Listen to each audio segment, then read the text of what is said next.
يا أهلا بيكم. معاكم سحر غريب.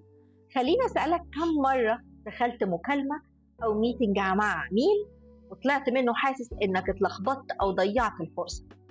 وكم مرة حسيت إن العميل مش بيسمعك أو إنك مش عارف إزاي تخليه يقولك موافق؟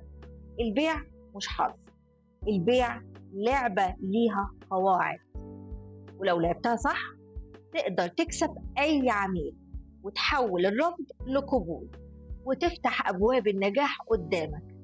في أسرار السيلز مع سحر غريب هنكتشف مع بعض تكتيكات وأساليب بسيطة بس مؤثرة، من أول إزاي تكسر التلج مع العميل لحد إزاي تقفل الديل بأعلى قيمة. ركز معايا، كل حلقة هتديك خطوة عملية تقدر تجربها فورا وتشوف النتيجة بنفسك. البيع مش كلام كتير، البيع ذكاء.